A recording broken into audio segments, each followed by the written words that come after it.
Hi everyone, welcome back to the channel.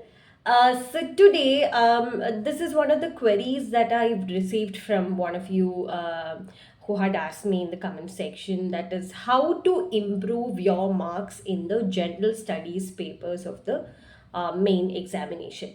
Now, general studies, as you all know, it's a very tricky part. It's a very, for example, what I would say, it's like a very scoring part, as well as it's highly fluctuating between different papers and between different people also. There's a possibility to score extreme good marks and extreme low end of the marks also. So it has to be understood that how you are tweaking your answers in a favorable manner that is able to provide you good marks, is able to take you further in the scale of the examination. So that is what is our intention also. Now, so these are the things which I feel if you incorporate into your answers, can some way help you make your answers a little better, a little more efficient, and the possibility of you scoring more can be increased here. So that is what we're going to try and do. So first of all, what you can do is that in the introduction you can use a current affairs based introduction. For example, when I used to start writing answers, so most of the papers I remember that I used to write that recently this has happened, or this initiative has been taken, or this as you all know, every question that is asked in UPSC is asked from a particular context.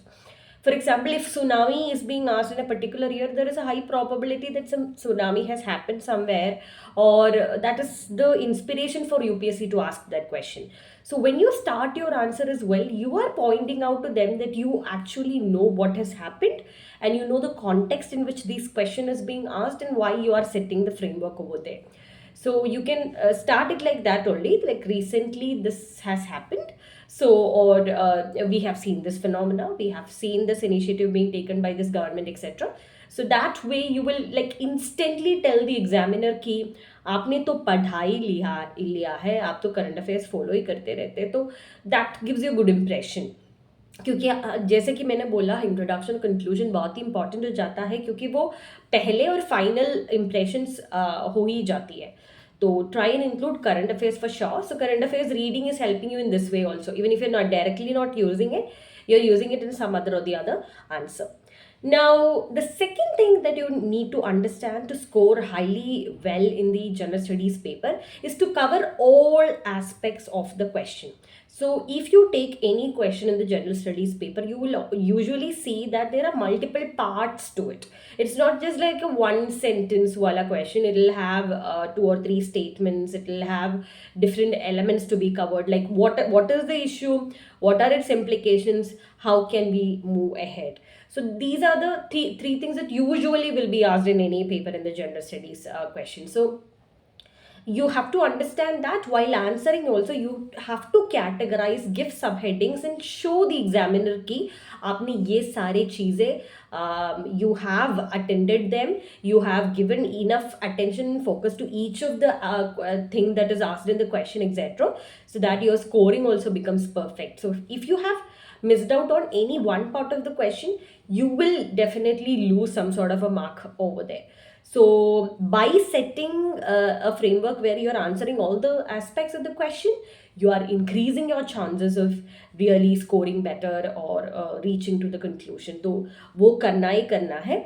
और मैंने पहले भी बताया था कि what I used to do is also that for every point I am making, every sub point I'm making, I was always giving examples. मेरे हिसाब से एग्जाम्पल के बिना मैंने कुछ भी लिखा ही नहीं. So whatever you say has to be substantiated. Whatever you say will get an authority or will get validity only when you say that this is happening, or see, this is the example that this is happening, or this is working, or this is not working. तो कहीं भी हो, example को लिखना ही लिखना है, और example को you can write example and put a box over it so that there is enough attention that is given to that example वाला thing. So please try and do that. The next thing that you can do is that you can add a lot of diagrams and Whenever you are making a diagram, you can box it, you can name the diagram like figure 1, figure 2, etc., and substantiate your answers. So what happens is that when somebody takes up your paper and they see diagrams, they get a very instant impression that you have done something more, you have done some extra work, etc. So wherever it is necessary, don't make it unnecessarily, but wherever it is necessary, try and make a diagram, because somebody who makes a diagram will have a brownie point and you never want to miss out on that extra mark. The next thing you can do is that you can also give role models for best case scenario. For example, when we are discussing about a governance challenge or an administrative challenge or an infrastructural challenge, you can take the example of a country or an international example or a role model that has been followed in some of the other countries, which can be like taken by us, and we can take lessons from it, and it's working in some other place, so we can learn from it, etc.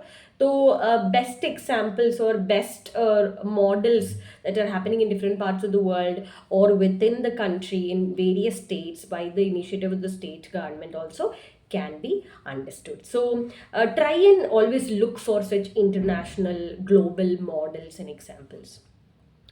Now, also what you can use in your approach of answer writing to be writing like a problem solver. क्योंकि क्या होता है कि हमारे हिसाब से we have to become an officer, and as an officer we are trying to solve problems. We are not talking about the issues only, but we are constructively criticizing it to reach to conclusions which are in the positive direction. तो आपको ये ज़रूर करना है कि आपके problem का solution भी लिखना होगा, तो इसलिए आपकी एटीट्यूड ऐसे प्रॉब्लम सॉल्वर की तरह होना है, ताकि आप बेस्ट एग्जाम्पल से लर्न करें और वो सॉल्यूशंस वो लिखना ही लिखना है. Now, you can also use data from like National Family Health Survey, IMF reports, World Bank reports, economic survey, etc. So whenever these reports come, please have a glimpse of it. You can use it in introduction, examples, or as conclusion also.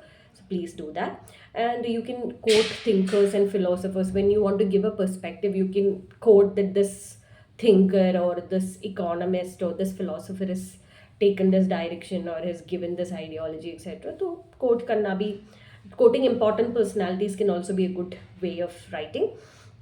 And try to answer all the questions. So in general studies, what you generally have a feeling is that I'll write best answers in the first 10 and I'll like not attend the rest of it. That's not a good strategy.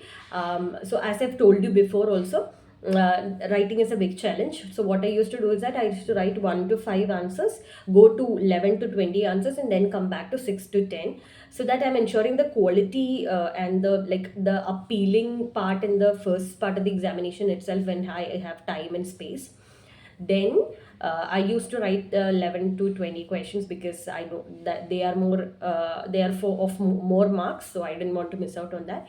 Coming back to 6 to 10, again I have more writing speed now that I've written the lengthy questions, so I'll be writing fastly also, and I can like tweak on the handwriting part and the speed part. Okay, so that way you can manage to write everything, but I would encourage you all to write attend all the questions rather than giving too much focus on few answers and skipping the rest of the questions. Now, one of the other things, like initially when I used to write answers, I remember that I used to write conclusions which were not at all attractive. My conclusions are not at all like appealing, because I just used to write whatever was there in the question itself. Like this way, this has happened. That used to be my conclusion. But as you all know, in such a highly competitive examination, you have no scope of writing an ordinary conclusion.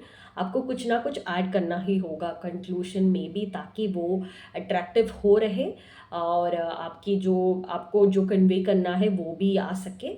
So please try and include something that like a quote or a data or something or the other, something attractive and new in the conclusion part, ताकि वो final तक वो impression रह जाए and you get to have good marks scored in that answer.